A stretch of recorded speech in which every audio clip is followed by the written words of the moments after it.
datang di podcast kita kali ini. Perkenalkan, nama aku Ayunda dan kali ini aku ditemani oleh dua narasumber kita, yaitu ada Halo, aku Nanda.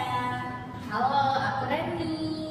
Nah, untuk kelas di sini kalian sudah pada makan sih? Kalau aku sendiri sudah. Aku belum. Ih, kenapa kamu belum makan? Lagi dia. Ih, kenapa dia? Karena ya David ada sih. Udah makan enak banget loh. Kalian biasa suka pada makan apa sih? Kalau aku sendiri kan sebagai orang Indonesia dan juga masyarakat Jawa yang makanan utamanya tuh beras, jadi aku makannya pakai nasi sih. Ya, Kalau kamu gak pakai nasi gitu. Itu pada pakai apa? itu ya yang ada aja lah. Ada Yang disediain gitu ya. Semua aja ya. Iya. Ngomong-ngomong soal makan, kalian juga tadi udah pada makan nasi kan pastinya. Sesuai banget nih sama tema kita kali ini, yaitu Geruk Beras untuk Rakyat.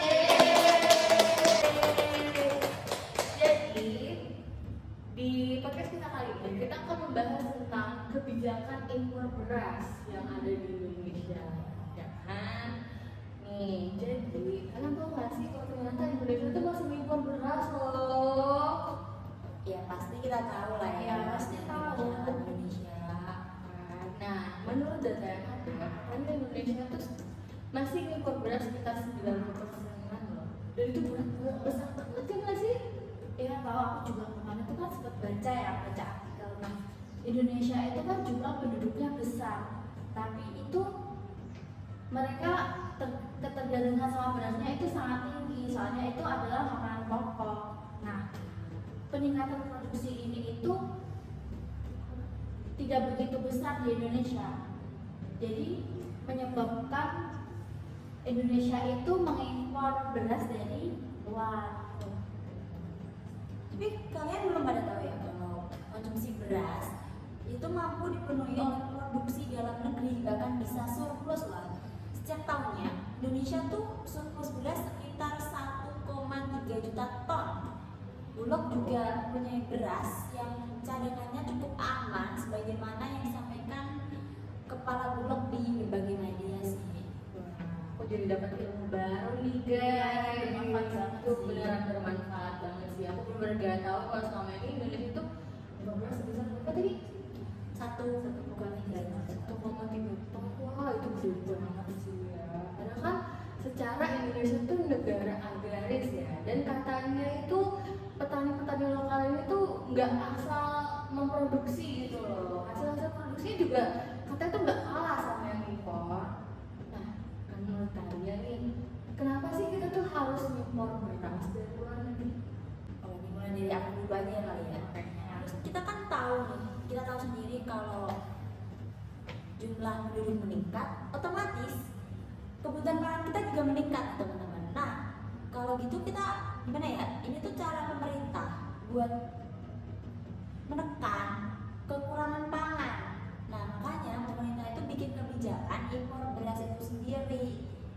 Makanya pemerintah ini sebenarnya niatnya baik. Impor beras kan itu disebabkan karena konsumsi beras yang tidak dapat mencukupi.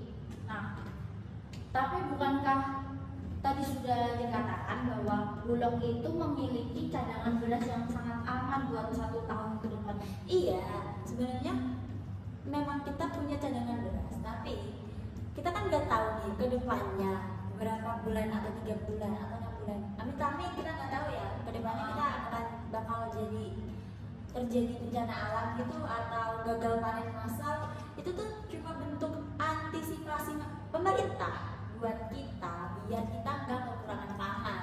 Cukup panas ya bahasan kita kali ini. Tapi bener sih sama dikatakan mereka berdua ini, kalau memang kita tuh harus lebih mempertimbangkan ulang ya dengan kebijakan ini, karena kita tuh harus menemukan win-win solution baik untuk petani, pemerintah maupun untuk kita sendiri para konsumennya.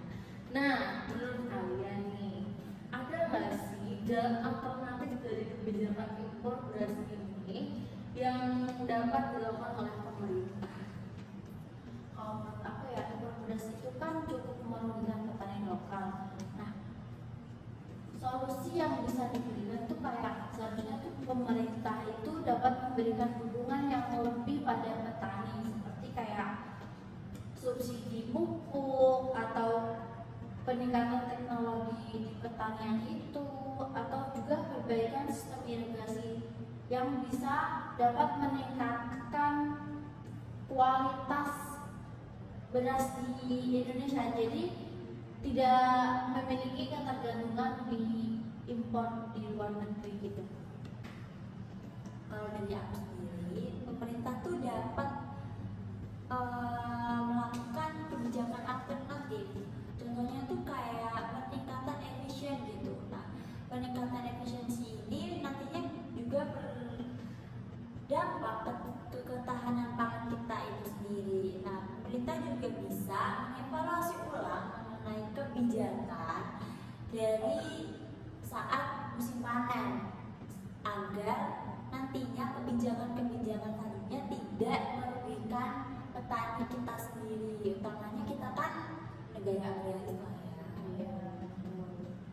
Nah, aku setuju banget nih sama kebijakan-kebijakan yang udah mereka sampaikan. Jadi diharapkan dengan kebijakan-kebijakan yang udah mereka sampaikan ini, semoga Indonesia menjadi lebih baik lagi dan menemukan jalan alternatif dari impor beras ini. Nah, selanjutnya, menurut kalian, apakah dampak yang dirasakan masyarakat, khususnya golongan petani dari adanya kebijakan impor beras ini? Dampak sih pasti ada. Terus kebijakan impor memberikan keuntungan dengan kemampuannya dalam menjaga harga beras di pasar lokal. Contohnya tuh saat produksi beras lokal tidak mampu memenuhi kebutuhan, maka impor beras teman-teman menjadi solusi cepat semisal gagal panen gitu.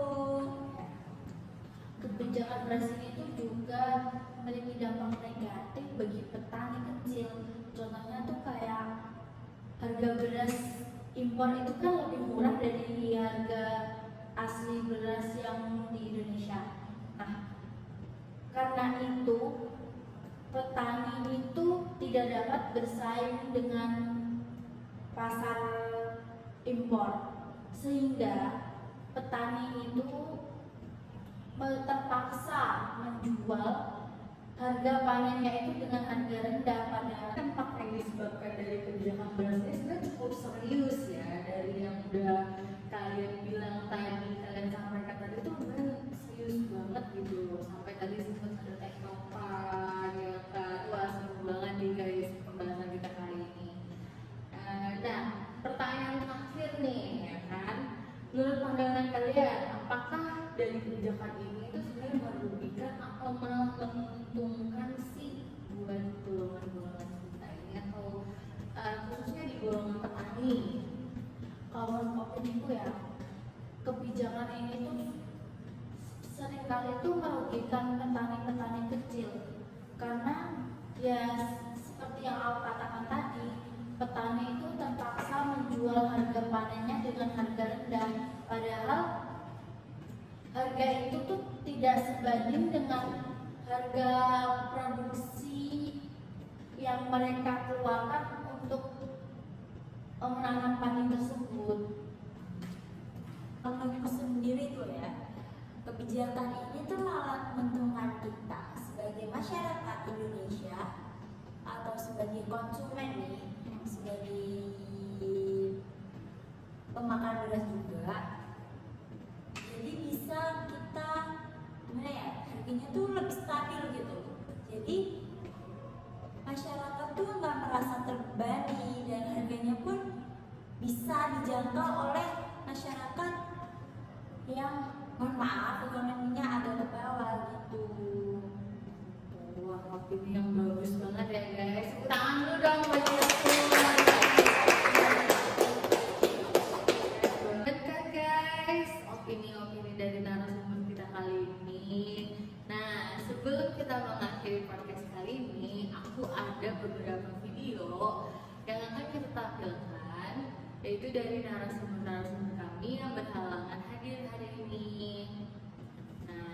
dia videonya.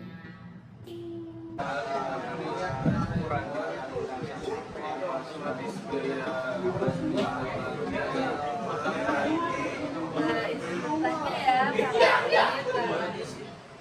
ada saran nggak sih atau alternatif yang diberikan kepada pemerintah dan kebijakan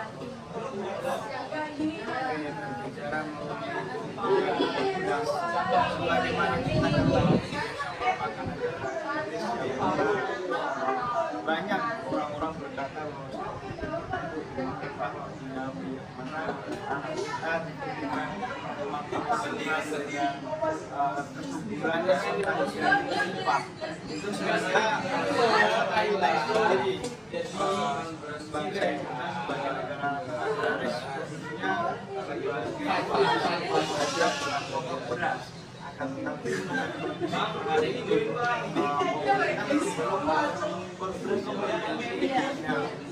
sedangkan presiden terdahulu pernah memberikan gagasan tentang swasembada pangan dengan menjaga ketahanan pangan nasional. Lantas mengapa kita tidak melakukan swasembada pangan tersebut dengan memberikan perhatian lebih besar petani-petani di kampung-kampung. berarti saran dari pribadi yang terus yang selanjutnya dampak yang dirasakan itu sendiri kalau tentang adanya kebijakan imigrasi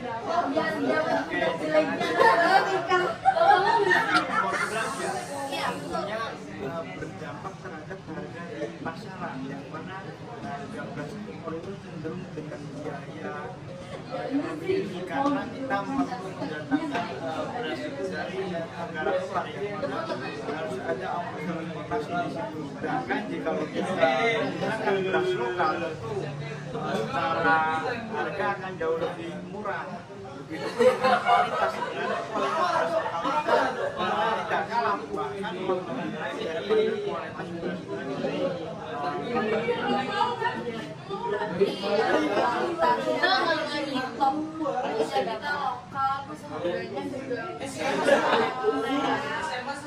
yang ketiga nih menurut petani kebijakan pemerintah tuh merugikan atau menguntungkan petani khususnya di menjual makanan menurut saya berdasarkan berarti sangat merugikan petani ya, apalagi anak-anak kecil yang mana mata pencaharian mereka yang petani ini seolah akan tersisihkan lambat tahun dengan adanya kebijakan beras, karena beras dari hasil yang mereka hasilkan itu cenderung akan dibeli dengan harga yang murah oleh pengepul. Sedangkan pemerintah itu sendiri mendatangkan beras dari harga yang barangkali di sini dalam proses impor beras ini ada beberapa pemerintahan yang lain yang memainkan peranan dalam kebijakan beras ini dan bisa sebagai contoh kemungkinan bisa saja mengambil keuntungan dari kebijakan beras. Terima kasih ya Bu Tadi, semoga sehat selalu. Melihat video tadi, aku mau ngasih kesimpulan ini guys. Jadi sebagai konsumen kita pasti lah ya nyari harga beras yang lebih terjangkau, dan buat pemerintah juga seharusnya mengkaji ulang mengenai kebijakan tersebut agar menghasilkan kebijakan yang win-win solution buat kita semua ya kan, baik dari petani, konsumen maupun pemerintahan gitu guys.